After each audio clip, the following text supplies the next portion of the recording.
Hello everyone, आप सभी का स्वागत है मेरे YouTube channel Gunjan Sharma biology foundation में। आइए स्टार्ट करते हैं आज का वीडियो। आज का जो वीडियो है वो 11th क्लास प्लांट किंगडम से रिलेटेड है, जो कि 3rd चैप्टर है। इसके पहले इसका पार्ट फर्स्ट चैनल के ऊपर अपलोड किया जा चुका है, जिसकी इन्फॉर्मेशन आप स्क्रीन पर दिख रहे आई बटन को क्लिक करके ले सकते हैं। आज इसका सेकेंड पार्ट आपके सामने है, जिसमें हम पूरे चैप्टर को एंड करने की कोशिश करेंगे। आइए स्टार्ट करते हैं आज का वीडियो। इसके पहले वाले पार्ट में हमने प्लांट किंगडम में, जो कि मतलब थैलोफाइटा डिवीज़न था, उसको कंप्लीट किया था। नेक्स्ट हम आज ले रहे हैं bryophyta division. Bryophytes include the various mosses and liverworts. सबसे पहले आपको पता होना चाहिए कि जो ब्रायोफाइट्स हैं उनके अंदर कौन कौन आते हैं। एक तो मॉशेस आती हैं और एक लिवरवर्ट्स आते हैं, that are found commonly growing in moist shaded areas. और ये जो ब्रायोफाइट्स हैं ये मॉइस्ट यानी नमे वाले और छायादार जो जगह हैं वहाँ पर डेवलप होते हैं। इट मीन ये हिली एरियाज पे, पर्वतीय क्षेत्रों पे डेवलप होते हैं। उसके अगर हम बात करें तो पहले डायग्राम्स की बात बाद में करेंगे, पहले थोड़ा सा थ्योरी देख लेते हैं। Bryophytes are also called amphibians of the plant kingdom. Bryophytes को एम्फीबियन ऑफ प्लांट किंगडम कहा गया है क्योंकि these plants can live in soil but are dependent on the water for sexual reproduction.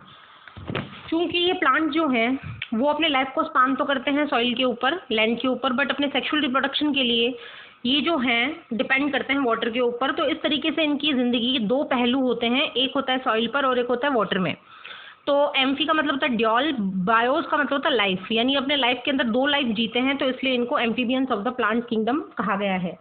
They usually occur in damp, humid and shaded localities. इनकी जो presence है आपको छिछलेदार, नमी वाले और छायादार स्थानों पर देखने को मिलेगी। They play an important role in plant succession on bare rock soil. और ये जो है प्लांट सक्सेशन में एक इम्पॉर्टेंट रोल प्ले करते हैं। जैसे ही आप 12th क्लास में जाएंगे तो आपको 12th क्लास में इकोलॉजिकल जो चैप्टर पढ़ेंगे इकोलॉजिकल कंसेप्ट के, उसमें आपको प्लांट सक्सेशन देखने को मिलेगा। तो प्लांट सक्सेशन 2 टाइप का होता है, ज़िरार्क और हाइड्रार्क। तो ज़िरार्क तो होता है ज़ेरोफाइटिक कंडीशंस में और हाइड्रार्क होता है हाइड्रोफाइटिक कंडीशंस में। तो अगर हम बात करें ज़िरार्क की, तो ज़िरार्क में क्या होता है, स्टार्टिंग में एक नेकेड रॉक होती है, चट्टान होती है, कोई बेयर रॉक होती है। उस चट्टान के ऊपर कोई भी प्लांटेशन नहीं होता। सबसे पहले वहाँ पर आते हैं लाइकेन्स, और ये जो लाइकेन्स हैं, ये लाइकेन्स कुछ एसिड्स रिलीज करते हैं, जिसके कारण ये जो रॉक है छोटे छोटे पार्टिकल्स में कन्वर्ट होती है और वहाँ पे सॉइल का फॉर्मेशन होता है। नेक्स्ट उसके बाद में यहाँ पर आते हैं ब्रायोफाइट्स, और ब्रायोफाइट्स में भी यहाँ पे जो आते हैं वो होते हैं मॉशेस। और मॉशेस जो हैं इसके अंदर अटैच हो जाते हैं और यहाँ पर और ज़्यादा राइजोट्स के कारण सॉइल का फॉर्मेशन होता है। और धीरे धीरे फिर यहाँ पर टॉलोडोफाइटा, फिर जिम्नोस्पर्म और फाइनली यहाँ पर एंजियोस्पर्म डेवलप होकर पूरा का पूरा ये जो रॉक था, चट्टान थी, वो एक फॉरेस्ट में कन्वर्ट हो जाती है और इसको हम कहते हैं प्लांट सक्सेशन। तो जो आपकी ब्रायोफाइट्स हैं वो प्लांट सक्सेशन में बहुत ही ज़्यादा इंपॉर्टेंट रोल प्ले करते हैं। The plant body of bryophytes is more differentiated than that of algae. हमने देखा था कि जो एल्गीज हैं उनके अंदर no root, no stem, no leaf, यानी उनकी जो बॉडी होती है वो थैलस जैसी होती है। लेकिन ब्रायोफाइटा के अंदर ये डिफरेंशिएशन थोड़ा सा ज़्यादा हो जाता है। इसमें आपको रूट लाइक स्ट्रक्चर्स दिखने लग जाती हैं, जिनको हम राइजोइड्स कहते हैं। It is thallus like and prostrate और इरेक्ट। ये जो स्ट्रक्चर होती है वो प्रोस्ट्रेट यानी लेफ्ट टू राइट भी ग्रोथ करती है, और इरेक्ट का मतलब होता है डाउन टू अप भी ये ग्रोथ करती है। And attach to the substratum by unicellular और मल्टीसेलुलर राइजोइड्स। और अटैच होने के लिए इनमें रूट लाइक स्ट्रक्चर्स मिलते हैं, जिनको कि हम कहते हैं राइजोइड्स। तो ये इसका मोस्ट इंपॉर्टेंट कैरेक्टर है। दे लेक ट्रू रूट, स्टेम और लीव। इनके अंदर ना तो ट्रू रूट होती है, ना ट्रू स्टेम होता है, ना ट्रू लीव्स होती हैं। They possess root like, leaf like, stem like structure. इनके अंदर ऐसे स्ट्रक्चर्स पाए जा सकते हैं जो कि हमें ऐसे लगते होंगे जैसे ये रूट लाइक है, स्टेम लाइक है, लीफ लाइक है, इस तरीके के। The main plant body of bryophyta is haploid. Important question है यहाँ का, कॉम्पिटिशन में अक्सर तय पूछा जाता है कि ब्रायोफाइट्स की जो प्लांट बॉडी है वो कैसी होती है। वो हैप्लॉइड होती है, मीन हाफ क्रोमोसोम सेट पाया जाता है, उसको शो किया जाता है स्मॉल एन से। हैप्लॉइड को आप रिप्रेजेंट करेंगे स्मॉल एन के थ्रू। इट प्रोड्यूसेस गैमेट्स, और ये जो हाइड्रोफाइटिक कंडीशंस होती हैं ये गैमेट प्रोड्यूस करती हैं, इसीलिए इनका नाम हो जाता है gametophyte. The sex organ in bryophyta are multicellular. The male sex organ is called antheridium. याद रखिए, ब्रायोफाइटा का मेल जो सेक्स ऑर्गन इसको कहा जाएगा एंथोडियम, और इनके अंदर जो प्रोडक्शन होगा वो होगा एंथ्रोजोइड्स का। ये एंथ्रोजोइड्स भी सेम जैसे हमने जू प्लैंक्टॉन्स के अंदर वो देखे थे, जो एल्गीज के अंदर हमने जूस जूस स्पोर्स का स्ट्रक्चर देखा था, वैसे ही इनके अंदर जो हैं एंथ्रोजोइड्स होंगे जो कि बाइफ्लैजेलेट होंगे, 2 फ्लैजेला उनके अंदर पाई जाएगी और ये मोटाइल होंगे। Female sex organ called archegonium, female जो सेक्स ऑर्गन है उसको हम कहेंगे आर्किगोनियम। इसका शेप जो है आपको फ्लास्क जैसा मिलेगा। फ्लास्क जैसा शेप कैसा हो सकता है कि ये जो है स्ट्रक्चर इसको हम कह सकते हैं फ्लास्क जैसा शेप का, तो आर्किगोनियम फ्लास्क कैसी होगी और इसके बॉटम के अंदर आपको एक एग लाइक स्ट्रक्चर दिखाई देगा जो सिंगल एग के रूप में होगा। The antherozoids are release into the water where they come in contact with archegonium. इस तरीके से इसके पास में जो एंथ्रोजोइड्स हैं वो आर्किगोनियम के पास में कॉन्टैक्ट में आएंगे और कॉन्टैक्ट में आके an antherozoid fuse with the egg, ये एंथ्रोजोइड जो है वो एग के साथ फ्यूज होंगे और जैसे ही फ्यूज होंगे वहाँ पर क्या होगा, जाइगोट का फॉर्मेशन हो जाएगा। जाइगोट जो है वो 2n कंडीशन होती है क्योंकि आपके एंथ्रोडियाज जो हैं एंथ्रोजोइड्स जो हैं वो भी n है और एग भी n है। Zygote do not undergo reduction division, तुरंत उसके अंदर रिडक्शन डिवीजन नहीं होता। रिडक्शन डिवीजन का मतलब है मियोसिस, यानी मियोसिस की जो प्रोसेस है जिसमें कि हम ये कह सकते हैं कि एक सेल से 4 सेल बनती हैं और क्रोमोसोम नंबर हाफ रह जाते हैं, तो जाइगोट के अंदर अचानक से रिडक्शन डिवीजन नहीं होता। इसके पहले वो एक मल्टीसेलुलर बॉडी बनाते हैं जिसको हम कहते हैं स्पोरोफाइट, और ये जो स्पोरोफाइट है ये फ्री लिविंग नहीं होता, बिल्कुल अटैच रहता है फोटोसिंथेटिक गैमेटोफाइट के ऊपर और डिराइव नरिशमेंट, इससे ये न्यूट्रिशन प्राप्त करता रहता है। Some cells of the sporophyte undergo reduction division, कुछ समय के बाद इसकी जो गैमेटोफाइट के कुछ सेल्स हैं स्पोरोफाइट्स की वो रिडक्शन डिवीजन यानी मियोसिस करती हैं और इसके थ्रू प्रोड्यूस होते हैं हैप्लॉइड स्पोर्स, और ये जो स्पोर्स हैं जर्मिनेट होकर वापस से क्या बनाते हैं, गैमेटोफाइट कंडीशन बनाते हैं। तो आपने देखा कि सबसे पहले तो प्लांट की जो बॉडी थी वो थी गैमेटोफाइट, फिर उसने अपने अंदर जो है फर्टिलाइजेशन की प्रोसेस की, जाइगोट बना, जाइगोट के अंदर स्पोरोफाइट का डेवलपमेंट हुआ और स्पोरोफाइट में रिडक्शन डिवीजन के कारण वापस से गैमेटोफाइट आया। तो इस तरीके से ये प्रोसेस कहलाती है अल्टरनेशन ऑफ जनरेशन, जो कि प्लांट किंगडम का इंपॉर्टेंट फीचर है। Bryophytes in general are the little economic importance, but some mosses provide food for herbaceous mammal. Important कीजिएगा कि कुछ मॉशेस ऐसी होती हैं जो कि शाकाहारी जो मैमल्स हैं उनके लिए फूड का वर्क करती हैं। स्पीशीज ऑफ स्पैग्नम, एक नाम दे रखा है मॉस का यहाँ पे स्पैग्नम। तो ये जो स्पैग्नम है ये पीट प्रोवाइड करती है। आपको पता है जो कोयला होता है, कोल होता है, वो 4 प्रकार का होता है, एंथ्रेसाइट, बिटुमिनस, पीट और लिग्नाइट। इसमें सबसे घटिया किस्म का जो कोयला होता है वो होता है पीट, जिसमें कि लेटेंट हीट बहुत कम होती है। तो स्पैग्नम जो मॉश है वो पीट बनाने के रूप में काम में आएगी। They have long been use as fuel, जिसको फ्यूल के रूप में यूज करेंगे, and is packing material for transshipment of living material because their capacity of hold water. और ये जो स्पैग्नम है ये पानी को भी होल्ड करके रखती है, इसलिए इसको हम जब ट्रांसशिपमेंट प्रोग्राम्स करते हैं, एक जगह से दूसरी का माल भिजवाते हैं, तो उसमें डालकर रखते हैं ताकि ये पानी की जो मॉइस्चर जो डेवलप हो रही है उसको होल्ड करके रख सके।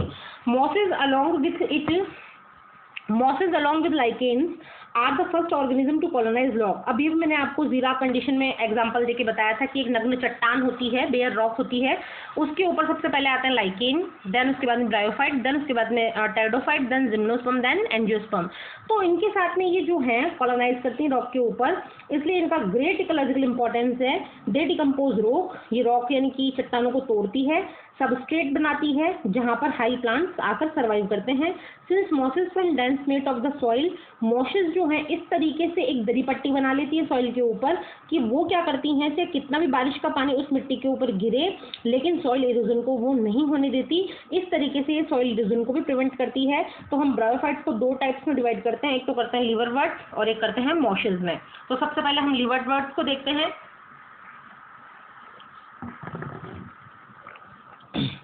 The liverwort grow usually in moist, shady habitats such as the banks of the stream, marshy ground, damp soil, break bark of tree and deep in the wood.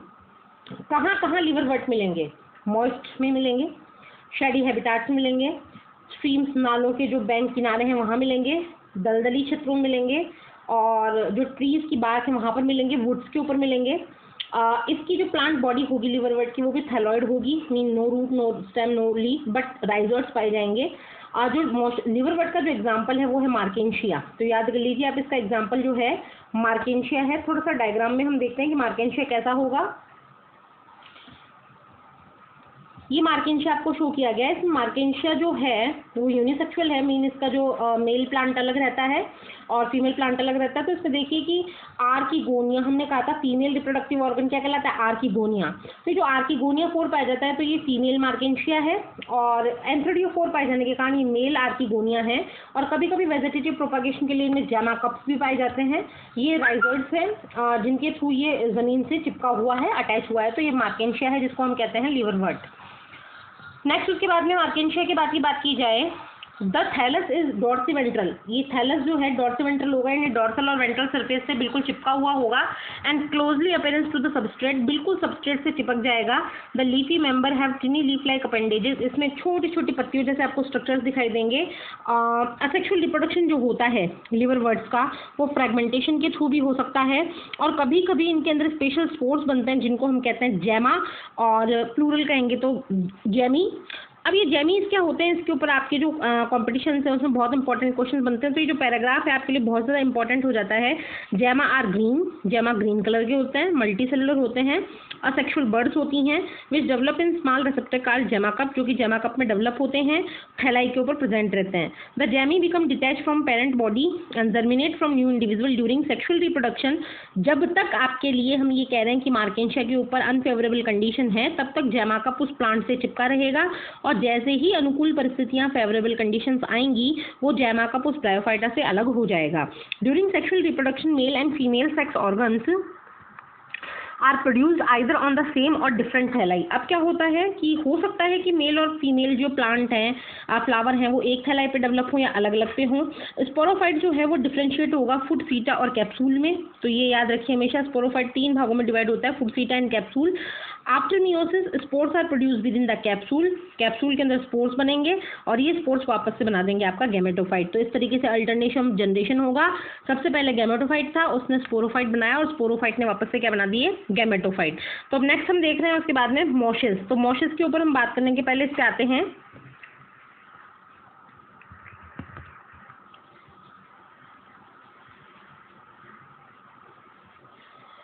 The predominant stage of leaf cycle of मॉश is gametophyte. इसके अंदर भी जो मुख्य जो ये कहते हैं कि स्थिति है वो गैमेटोफाइट है। इसकी भी 2 स्टेजेस होती हैं। पहली स्टेज होती है प्रोटोनिमा स्टेज और दूसरी जो होती है वो होती है लीफी स्टेज। तो याद रखिए मॉशेस की जो है वो 2 स्टेजेस हैं, पहली है प्रोटोनिमा स्टेज और दूसरी है लीफी स्टेज। प्रोटोनिमा स्टेज जो है डायरेक्टली स्पोर से डेवलप होगी, डायरेक्टली स्पोर से बनेगी। इट इज क्रीपिंग, रेंगने वाली होगी, हरी होगी, ब्रांच होगी and frequently filamentous stage, filaments की बनी हुई होगी। सेकंड स्टेज जो होगी वो लीफी स्टेज होती है which develops from secondary protonema, और ये डेवलप होगी आपके सेकेंडरी प्रोटोनिमा से। लेटरल बर्ड्स के रूप में डेवलप होंगी। They consist of upright cylinder axis bearing spirally arrange leave. Cylinder axis इस तरीके से होगी और इसके ऊपर स्पाइरल क्या पाई जाएंगी, लीव्स पाई जाएंगी। दे कंसिस्ट ऑफ सिलेंडर, ये हो गया। They are attach to the soil through multicellular and branch rhizoid. मिट्टी से ये राइजोइड्स के थ्रू चिपकेंगी और इसके अंदर सेक्स ऑर्गन्स भी पाए जाते हैं। वेजिटेटिव रिप्रोडक्शन जो होता है मॉस का, वो फ्रेगमेंटेशन और बडिंग के थ्रू होता है, जो कि सेकेंडरी प्रोटोनिमा में होते हैं। इन सेक्सुअल रिप्रोडक्शन की अंदर बात करें तो सेक्स ऑर्गन जो होते हैं वो एंथ्रिडिया और आर्किगोनिया होते हैं। वो apex of the leafy shoots के ऊपर बनते हैं, और जैसे फर्टिलाइजेशन की प्रोसेस होती है जाइगोट डेवलप होता है और जाइगोट से स्पोरोफाइट बनता है जिसके अंदर फुट, सीटा और कैप्सूल पाए जाते हैं। और फिर और क्या होता है कि जो स्पोरोफाइट होता है मॉशेस का, वो बहुत बड़ा इलाबोरेट यानी बड़ा होता है देन किसके कंपेयर में, लिवरवर्ट्स के। तो जो कैप्सूल्स हैं उनके अंदर स्पोर्स पाए जाते हैं और स्पोर्स जो हैं वो मियोसिस के बाद में बनते हैं। These mosses have an elaborate mechanism of spore dispersal. इसके अंदर स्पोर्स को डिस्पर्स करने की, एक जगह से दूसरी जगह भेजने की अलग अलग मेथड्स पाए जाते हैं। और मॉशेस के अगर एग्जांपल्स की बात करें तो फ्यूनेरिया है, पॉलीट्राइकम है, स्पैग्नम है, ये सब फ्यूनेरिया इसके एग्जांपल हैं। तो हम डायग्राम में फ्यूनेरिया को देखते हैं। ये फ्यूनेरिया है। तो फ्यूनेरिया का ये आपको गैमेटोफाइट और स्पोरोफाइट शो किया गया है। ये देखिए नीचे तो गैमेटोफाइट है जो हैप्लॉइड होता है, ऊपर स्पोरोफाइट है जो 2n होता है। ये n है, ये 2n है। स्पोरोफाइट इसके 3 भाग में डिवाइड हो गया। ये देखिए foot, seta and capsule. Capsule में स्पोर्स बनेंगे। नीचे आपके राइजोइड्स है, मेन एक्सिस और लीव्स हैं। इधर हम स्पेग्नम की बात कर रहे हैं। आर्किगोनियल ब्रांच है, एंथ्रोडियल ब्रांच है, मतलब मेल और फीमेल फ्लावर एक ही प्लांट के ऊपर है। ब्रांचेस शो की गई हैं इस तरीके से। ये जो थे ये ब्रायोफाइट्स थे जिनमें लिवरवर्ट्स और हमने मॉशेस को पढ़ा। नेक्स्ट उसके बाद में हम आते हैं टेरिडोफाइट्स के ऊपर। जो pteridophytes include horsetails and ferns. Pteridophytes के अंदर हॉस्टल्स और फर्न्स आती हैं। Pteridophyte are use for medicinal purpose and as soil binder. याद रखिए इनके दो काम हैं, एक तो इनसे मेडिसिन प्राप्त होंगी और ये एक सॉइल को बाइंड करके रखेंगे, सॉइल इरोजन को रोकेंगे। They are also frequently grown on ornamental, ये सजावटी पादपों के रूप में उगाए जाते हैं। Evolutionary they are the first terrestrial plant to possess vascular tissue. Most important कीजिएगा एग्जाम्स के लिए, सबसे पहले ऐसे प्लांट्स कौन थे जिनके अंदर वैस्कुलर टिश्यू बने, तो वो थे टेरिडोफाइटा। नेक्स्ट, ऐसे कौन से प्लांट थे जो सबसे पहले जमीन के ऊपर आए थे, लैंड डेवलिंग थे, तो वो भी थे pteridophyta. You shall study more about these tissues in chapter 6। हम जाइलम और फ्लोएम को थोड़ा सा चैप्टर 6 में भी देखेंगे जब हम डेप्थ में जाकर टिश्यूज की स्टडी करेंगे, प्लांट और एनिमल्स की। The pteridophytes are found in cool damp shady place, ये भी वहीं पे आपके छिछले जो मतलब छायादार एरियाज हैं वहीं पे आपको मिलेंगे। सब में flourish well in Sandy soil condition, कुछ कुछ जो है सैंडी सॉइल कंडीशन में यानी रेतीली भूमि में भी डेवलप हो जाते हैं। You may recall that in bryophyta the dominant phase in the life cycle is gametophyte. अभी अभी हमने पढ़ा कि जो ब्रायोफाइटा है उनके अंदर उनकी मेन बॉडी कैसी होती है, गैमेटोफाइट यानी कि हैप्लॉइड। लेकिन टेरिडोफाइटा में इसके विपरीत काम होगा, यहाँ पर जो मेन प्लांट बॉडी होगी वो होगी स्पोरोफाइट मतलब 2n। और ये जो है ट्रू रूट्स में, ट्रू स्टेम और ट्रू लीव्स में डिवाइड होगी। These organ possess well differentiated vascular tissue, इनके अंदर बहुत ही अच्छी किस्म के वैस्कुलर टिश्यू यानी जाइलम और फ्लोएम पाए जाएंगे। The leaves in Pteridophyta are small microphyll as in Selaginella और large macrophyll as in fern। अब इम्पोर्टेंट कीजिएगा आप कॉम्पिटिशन के लिए, इनमें दो प्रकार की पत्तियां पाई जाती हैं। कभी कभी जब पत्तियां छोटी होती हैं तो उनको कहते हैं माइक्रोफिल्स, जैसा कि आपको देखने को मिलेगा सिलेजिनेला में, और कभी कभी बड़ी होती है तो उनको कहेंगे मैक्रोफिल्स, जैसे कि आपको देखने को मिलेंगे फर्न्स में। तो ये मोस्ट इंपॉर्टेंट कीजिएगा। The sporophytes bear sporangia that substrate by leaf-like appendages called sporophyll। अब ऐसी कोई पत्ती जिसके ऊपर स्पोरेंजिया पाई जाती है तो वो पत्ती क्या कहलाएगी, स्पोरोफिल। याद रखिए, ऐसी लीव्स जिसके ऊपर स्पोरेंजिया पाई जाती है वो कहलाएगी sporophyll. In some cases sporophyll में from distinct compact structure called strobili और कोन। ये जो मतलब आपके स्पोरोफिल्स हैं वो इकट्ठी होकर एक बहुत बड़ा स्ट्रक्चर बनाएंगी, उस स्ट्रक्चरों को स्ट्रोबिली कह सकते हैं या फिर कोन कह सकते हैं। तो ऐसा आपको देखने को मिलेगा सिलेजिनेला और इक्वेसिचम में। The sporangia produce spores by meiosis, sporangia में मियोसिस के थ्रू स्पोर्स बनेंगे और the spores germinate to give rise in conspicuous small multicellular free living mostly photosynthetic thalloid gametophyte. और ये स्पोर्स डेवलप होकर आपके लिए गैमेटोफाइट बनाएंगे जो कि फ्री लिविंग होगा, फोटोसिंथेसिस करने वाला होगा और स्पोरोफाइट पे डिपेंड होगा, जिसको हम कहेंगे प्रोथेलस। मोस्ट इंपॉर्टेंट करेंगे एग्जाम्स के लिए।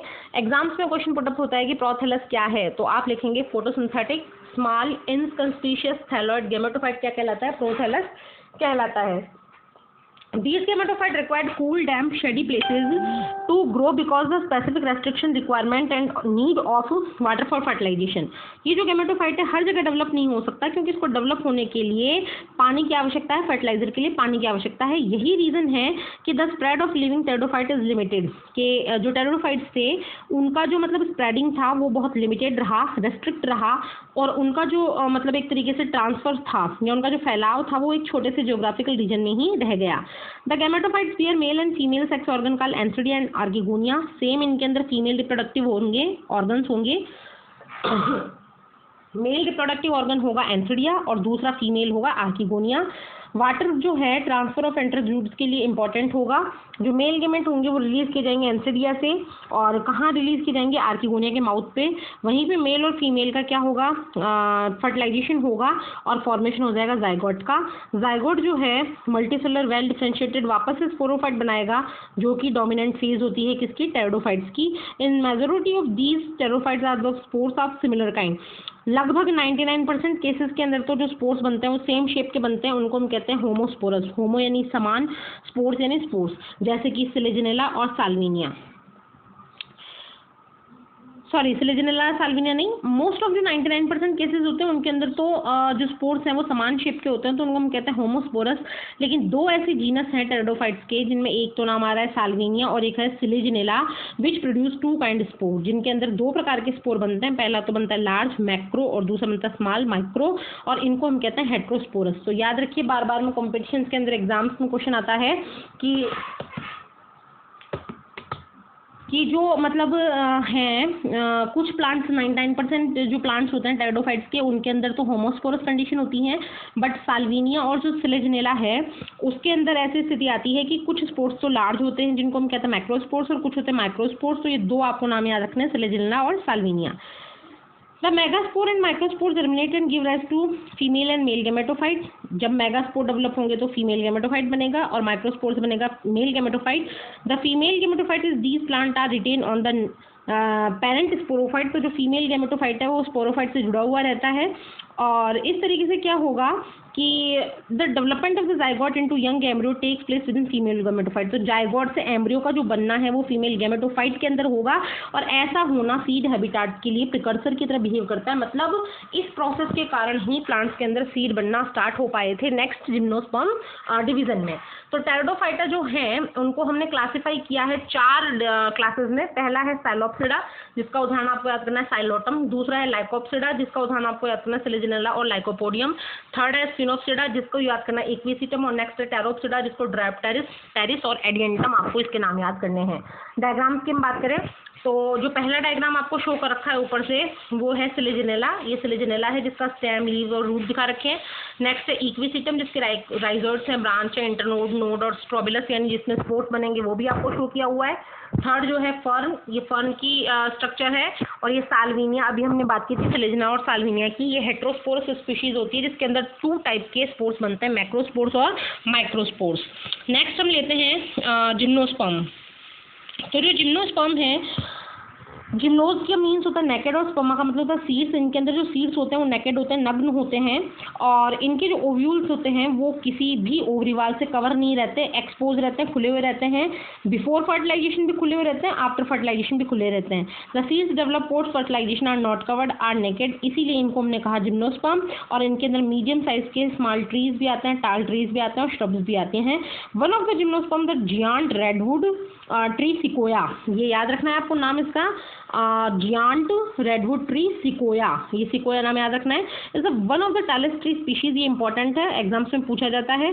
The root are generally tap root, इनके अंदर रूट्स टैप रूट्स पाई जाती हैं, और रूट्स के अंदर जो हैं फंगस एसोसिएशन करके रहती है। तो इस तरीके से उनके अंदर जो रूट्स बनेंगी जिनके अंदर फंगस भी पाई जाती हैं, तो इस तरीके से ये एक सिम्बायोटिक रिलेशनशिप टाइप का हो जाएगा। नेक्स्ट उसके बाद की हम बात करें तो ये जो रूट्स बनेंगी वो कहलाएंगी माइकोराइजा मीन पाइनस, और कुछ अदर्स के अंदर क्या कहलाएगी साइकस जैसे, तो उनके अंदर कहलाएगी कोरोलॉइड रूट्स। तो यानी कि जब जिम्नोस्पर्म की रूट के साथ में फंगी रहने लगे तो वो कहलाएगी माइकोराइजा, ऐसा आपको देखने को मिलेगा पाइनस में। और जब ये फंगस उसके रूट्स के अंदर रहने लग जाती है अदर प्लांट्स के अंदर, तो ऐसा देखने को मिलता है साइकस में, और वो रूट्स कहलाते हैं कोरोलॉइड रूट्स। और ये नाइट्रोजन फिक्सिंग साइनोबैक्टीरिया से जुड़ी रहती है, मतलब उन रूट्स के अंदर नाइट्रोजन को फिक्स करने वाले ब्लू ग्रीन एल्गा पाए जाते हैं। The stems are unbranch, stems जो है वो सीधे सीधे भी हो सकते हैं जो कि साइकस में है, और ब्रांच यानी कि इनसे ब्रांचेस भी निकल सकती है जैसे कि पाइनस में होती हैं। नेक्स्ट उसके बाद में इन साइकस द लीव्स भी सिंपल और कंपाउंड, लीव्स कैसी हो सकती हैं, सिंपल भी हो सकती हैं और कंपाउंड भी हो सकती हैं। सिंपल लीव का मतलब है जब लीव एक ही हो तब वो कहलाएगी सिंपल, इस तरीके से। लेकिन यदि वो लीफ इस तरीके से हो जाए, मतलब उसका जो मेन एक्सिस है वो बीच में जाकर इस लीफ को कई पार्ट्स में डिवाइड कर दे, तो वो लीफ कहलाती है कंपाउंड लीफ। तो इसके अंदर कंपाउंड लीफ भी हो सकती हैं और सिंपल लीफ भी जिम्नोस्पर्म के अंदर पाई जाती हैं। In cycas the pinnate leaves in cycas the pinnate leaves persist for few year, इनके अंदर पिन्नेट लीव्स जो होती हैं वो बहुत कम सालों तक पाई जाती हैं। The leaves in gymnosperm are well adapted to withstand extreme temperature, ये जो लीव्स हैं इनके अंदर अडेप्टेशन पाए जाते हैं, अनुकूलन पाए जाते हैं हाईएस्ट टेम्परेचर के साथ में रहने के लिए। इन कॉनिफर्स, ये जो कॉनिफर्स होते हैं जिन पौधों की जो शेप है कोन लाइक होती है वो कहलाते हैं कॉनिफर्स। तो जो नीडल लाइक लीव्स होती हैं, सुई की जैसी जो पत्तियां होती हैं, उनसे सरफेस एरिया कम हो जाता है, उनकी क्यूटिकल थिक होती है, उनके स्टोमेटा अंदर की तरफ धसे पाए जाते हैं, और इन 3 कारणों के कारण उनके अंदर पानी का लॉस बहुत ही कम होता है। नेक्स्ट जिम्नोस्पर्म और हेट्रोस्पोरस, जिम्नोस्पर्म्स भी हेट्रोस्पोरस है, इनमें भी 2 प्रकार के स्पोर बनेंगे, माइक्रोस्पोर और मेगास्पोर। ये जो 2 प्रकार के स्पोर्स हैं वो स्पोरेंजिया में ही बनते हैं, और स्पोरेंजिया पाई जाती है स्पोरोफिल्स पे जो कि अरेंज होकर स्ट्रोबिलिया कोन्स का निर्माण करती हैं। तो इस तरीके से स्पोरोफिल्स 2 बनेंगी। ऐसी स्ट्रोबिली जो कि माइक्रोस्पिल्स के ऊपर पाई जाती है, माइक्रोस्पोरेंजिया रखती है, उनको कहेंगे माइक्रोस्पोरेंजिएट और मेल स्ट्रोबिली। और इसके बाद में क्या होगा, जो माइक्रोस्पोर्स हैं वो डेवलप हो जाएंगे मेल गैमेटोफाइट में, और मेल गैमेटोफाइट में डेवलप होकर क्या करेंगे, रिड्यूस होकर, छोटे होकर बिल्कुल एक लिमिटेड नंबर के अंदर सेल्स बनाएंगे। दिस रिड्यूस गैमेटोफाइट जो होगा उसको कहेंगे पॉलन ग्रेन, मतलब ये क्या बनाएंगे, पॉलन ग्रेन बनाएंगे। तो इस तरीके से पॉलन ग्रेन बहुत ज़्यादा इंपॉर्टेंट है। The development of pollen grain take place within the microsporangia, the cones bearing megasporophyll। ऐसी कोन्स जिनके अंदर मेगास्पोरोफिल पाई जाती हैं या फिर ओव्यूल या फिर मेगास्पोरेंजिया पाई जाती हैं, उनको हम कहेंगे फीमेल स्ट्रोबिली या female cone. The male and female cone और स्ट्रोबिली में be on the same tree. हो सकता है कि मेल और फीमेल एक ही ट्री पर पाए जाएं, तो ऐसा उदाहरण आपके लिए होगा पाइनस, एग्जाम के लिए इंपॉर्टेंट है। और कभी कभी जैसे कि साइकस में male cones and megasporophylls borne on different tree, ये दोनों अलग अलग ट्रीज के ऊपर हो सकते हैं। The megaspore mother cell is differentiated from one the cell of nucellus. इनके अंदर डिफरेंशिएट होकर न्यूसेलस का निर्माण होगा। न्यूसेलस जो है वो प्रोटेक्ट रहेगा एनवेलप से, जिसको कि हम कॉटलेडन कह सकते हैं। एनवेलप को हम क्या कह सकते हैं कि मतलब इंटेगुमेंट्स कह सकते हैं, उससे कवर रहेगा। And composite structure is called ovule. अंदर का जो स्ट्रक्चर इसको ओव्यूल कहेंगे। तो ओव्यूल्स जो हैं वो मेगास्पोरोफिल के अंदर डेवलप होते हैं। ये आपको डायग्राम दिखा रखे हैं। जिम्नोस्पर्म में ऊपर वाला जो है वो पाइनस का है और नीचे वाला जो है ऊपर वाला जो है वो साइकस का है, फिर नीचे वाला पाइनस का है, और फिर ये नीचे जो आपको दिखा रखा है ये गिंको है। तो ये तीनों ही जो एग्जाम्पल है वो जिम्नोस्पर्म के होते हैं। नेक्स्ट उसके बाद the ovules are borne on megasporophyll. Ovules megasporophylls बनते हैं which may be cluster to form female cone, और इस तरीके से फीमेल कोन्स के बने हुए होते हैं। The megaspore mother cell divide mitotically form 4 megaspore. इनसे 4 मेगास्पोर्स बनेंगे। इनमें से 1 मेगास्पोर तो होगा जो मेगास्पोर इनके अंदर बंद रहेगा। दैट बियर 2 और मोर आर्किगोनिया और फीमेल सेक्स ऑर्गन, जिसके अंदर 2 या 2 से ज्यादा आर्किगोनिया हो सकती हैं। The multicellular female gametophyte is also retain within the megasporangium.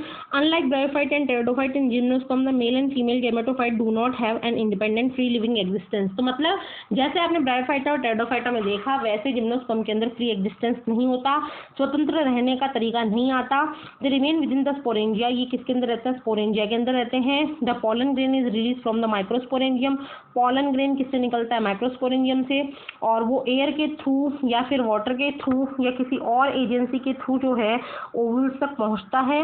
और पोलन ट्यूब जो बनती है वो कैरी करती है मेल गैमेट्स को कहाँ तक, आर्किगोनिया तक, और वहां जाकर उनको डिस्चार्ज करती है। और डिस्चार्ज करने के कारण फर्टिलाइजेशन की प्रोसेस होती है, जायगोट डेवलप होता है, एम्ब्रियो बनता है, और ओव्यूल जो है वो सीड में कन्वर्ट हो जाते हैं। और ये सीड जो होते हैं वो कवर्ड नहीं होते, इसलिए ये जिम्नोस्पर्म कहलाते हैं। नेक्स्ट उसके बाद में हम एंजियोस्पर्म्स के ऊपर आते हैं कि unlike the gymnosperm where the ovule are naked, in the angiosperm और flowering plant the pollen grain और ovule are developed in the special structure called flower. Angiosperms के अंदर जो स्पर्म है, सीड है, वो कवर होंगे ओवरी वाल से, फ्रूट वाल से, और जो इनके अंदर जो रिप्रोडक्शन के लिए जो मेन स्ट्रक्चर होगा वो होगा flower. In angiosperm the seeds are enclose in fruit. इनके अंदर सीड जो है फ्रूट में पाए जाएंगे। The angiosperm are an exceptionally large group of plant occurring wide range of habitat. हर जगह आपको ये मिलेंगे। इनके अंदर इनकी साइज जो है, सबसे छोटा जो एंजियोस्पर्म होता है वो होता है वॉल्फिया, इंपॉर्टेंट कीजिएगा, और सबसे बड़ा जो होता है वो यूकेलिप्टस होता है, जो लगभग 100 मीटर तक भी चला जाता है। इस तरीके से इनमें वेरिएशंस आती हैं। They provide with food fodder, ये हमें खाना, चारा, फ्यूल यानी जलने के सामान, मेडिसिन यानी दवाइयाँ, और अदर प्रकार के कॉमर्शियल इंपॉर्टेंट प्रोडक्ट्स देते हैं। इनको हम 2 कैटेगरीज में या 2 क्लासेस में डिवाइड करते हैं। डाइकोटिलेडन यानी जिनमें 2 कॉटिलेडन होते हैं, मोनोकॉटिलेडन जिनमें 1 कॉटिलेडन होता है। The dicotyledon are characterized by seed having 2 cotyledon. अभी हमने बात की, इनके अंदर रेटिकुलेट वेनेशन पाया जाता है, जो हम 5th चैप्टर में देखेंगे। लीव्स पाई जाती हैं, टेट्रामेरस और पेंटामेरस फ्लावर्स पाए जाते हैं, इनकी 4 या 5 पत्तियां होती हैं। हैविंग 4 और 5 number of each floral whorl, जो फ्लोरल रोल होंगे, जैसे कि कैलस होगा, मतलब ये पेटल होंगे, सेपल्स होंगे, वो जो हैं 4 या 5 के रूप में होंगे। मोनोकॉटिलेडन्स की बात करें तो इनके अंदर जो है सिंगल कॉटिलेडन है, पैरेलल वेनेशन पाया जाएगा पत्ती के अंदर। उसके अलावा जो ट्राइमेरस फ्लावर यानी 3-3 पत्तियों वाले फूल पाए जाएंगे। 3 ही मेंबर इनके रोल्स में होंगे। तो मेल सेक्स ऑर्गन जो कहलाता है वो तो स्टेमन कहलाता है। Each स्टेमन consist of cylinder filament and anther and with in the anther. अब हम थोड़ा सा एंथर की स्पेलिंग स्ट्रक्चर देख लेते हैं। हमने अभी बात की कि इसका जो मेल स्ट्रक्चर है वो कहलाता है स्टेमन। तो ये स्टेमन है, स्टेमन के ऊपर ये जो है दिस इज द एंथर, ये एंथर है और ये फिलामेंट है। एंथर के अंदर 4 जो हैं ये पाई जाती है माइक्रोस्पोरेंजिया, और इनके अंदर जो बनते हैं माइक्रोस्पोर, जो आगे जाकर बनाते हैं pollen grain. Next and the Within the anther, the pollen mother cell divide by meiosis to produce microspore which mature into pollen grain। यहाँ तक की हमने बात की। फीमेल सेक्स ऑर्गन जो होता है वो पिस्टिल कहलाते हैं। पिस्टिल की स्ट्रक्चर इस तरीके से हो सकती है और कंसिस्ट ऑफ स्वॉलन ओवरी। इसकी ओवरी फूली हुई होती है, बेस पे होती है। एंड ये जो है ये स्टिग्मा स्टाइल है और ये स्टिग्मा है। तो इस तरीके से ये जो फीमेल रिप्रोडक्टिव पार्ट है 3 पार्ट में डिवाइड हो गया, ओवरी, स्टाइल, स्टिग्मा। नेक्स्ट उसके बाद में inside the ovary ovules are present. इसके अंदर ओव्यूल्स पाए जाते हैं जो एक भी हो सकता है, 2 भी हो सकता है। Such ovules has microspore mother cell. इनके अंदर माइक्रोस्पोर मदर सेल पाई जाती है जिसके अंदर मियोसिस होता है और मियोसिस होने के कारण इसके अंदर 4 हैप्लॉइड मेगास्पोर्स बनते हैं जिनमें से 3 तो डीजनरेट हो जाते हैं, खत्म हो जाते हैं और एक डिवाइड होकर एम्ब्रियोसैक बनाता है। एम्ब्रियोसैक की अगर हम स्ट्रक्चर देखें तो एम्ब्रियोसैक इस तरीके से होता है जिसमें 3 सेल ऊपर, 2 सेल बीच में और 3 सेल नीचे होती हैं।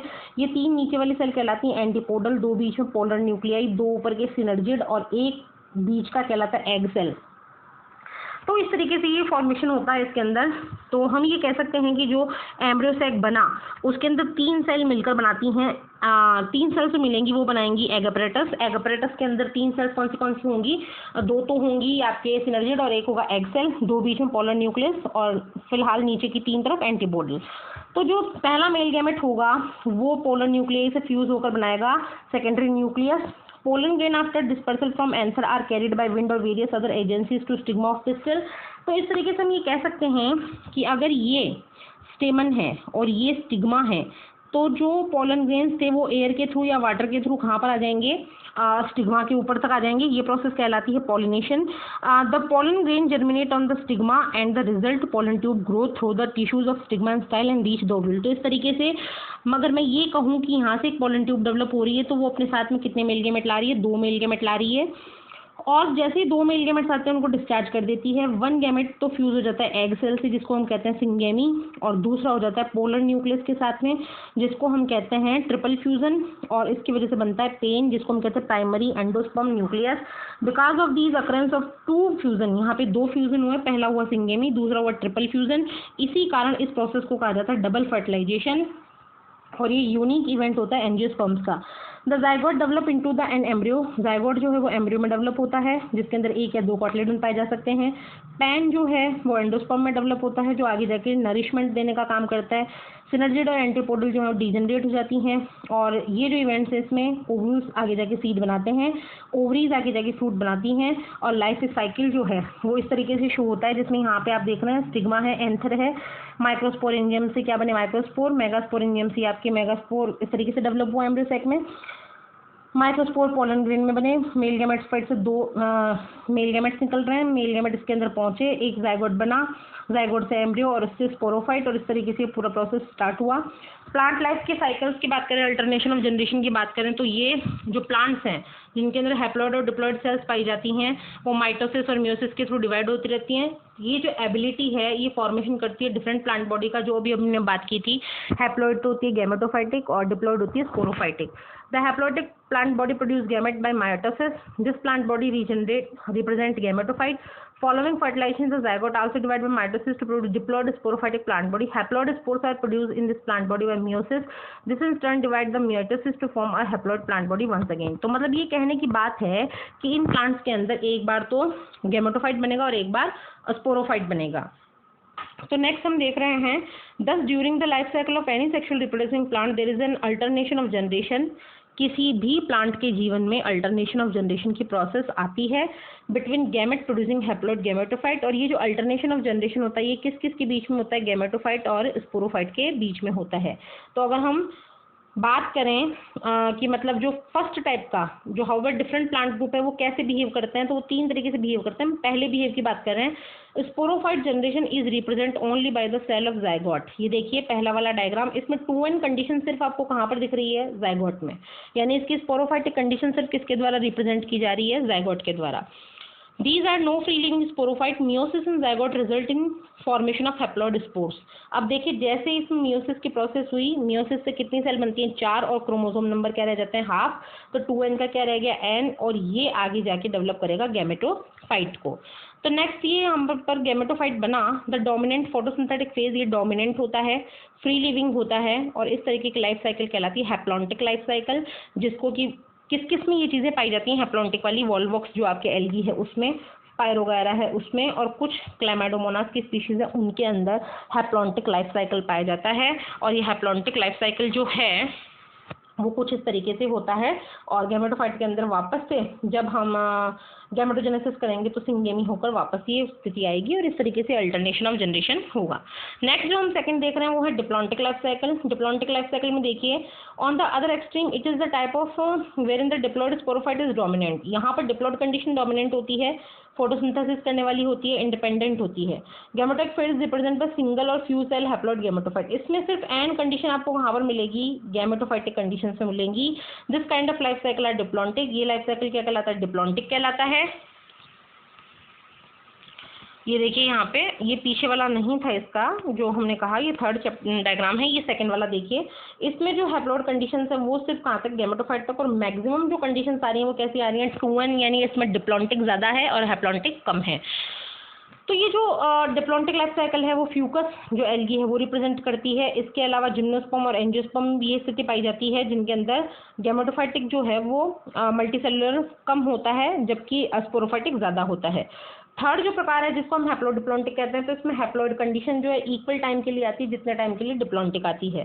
तो ब्रायोफाइट और टेरोडोफाइट जो हैं वो इंटरमीडिएट हैप्लोडिप्लॉन्टिक कंडीशन को शो करते हैं। इनके अंदर क्या होता है, डोमिनेंट, इंडिपेंडेंट, फोटोसिंथेटिक, थैलॉइड और इरेक्ट फेज जो होती है जिसको हम हैप्लॉइड गैमेटोफाइट कहते हैं, वो अल्टरनेट करती है शॉर्ट लीव स्पोरोफाइट के साथ, और ऐसा आपको देखने को मिलता है ब्रायोफाइट्स में। और जो डिप्लॉइड स्पोरोफाइट है जब वो डोमिनेंट होगी, इंडिपेंडेंट होगी, फोटोसिंथेटिक होगी, वेस्कुलर होगी, तो वो अल्टरनेट करेगी गैमेटोफाइट के साथ में। ऐसा आपको देखने को मिलेगा टेरोडोफाइट्स में। और इंटरेस्टिंगली बात करें अपन तीन की, तो जो एल्गल जेनेरा हैं वो सारे के सारे हैप्लॉन्टिक थे, बट एक्टोकार्पस, पॉलीसाइफोनिया और कैल्प, ये तीन नाम याद रखिए, एक्टोकार्पस, पॉलीसाइफोनिया और कैल्प, ये हैप्लोडिप्लॉन्टिक है, और फ्यूकस जो है वो डिप्लॉन्टिक है। तो ये मोस्ट इंपॉर्टेंट टाइप के इसमें क्वेश्चंस हैं जिनको आप नीट के अंदर या फिर कंपटीशन एग्जाम देते समय याद रखना बहुत ही ज़्यादा इंपॉर्टेंट होता है। इस तरीके से आज हमारा ये चैप्टर यहीं पर दी एंड हो रहा है। आशा करती हूँ कॉन्सेप्ट्स आपके क्लियर हुए होंगे। जो भी आपका फीडबैक है वो कमेंट सेक्शन में लिखना ना भूलें। नेक्स्ट वीडियो में हम नेक्स्ट चैप्टर स्टार्ट करेंगे, तब तक के लिए हैव अ नाइस डे।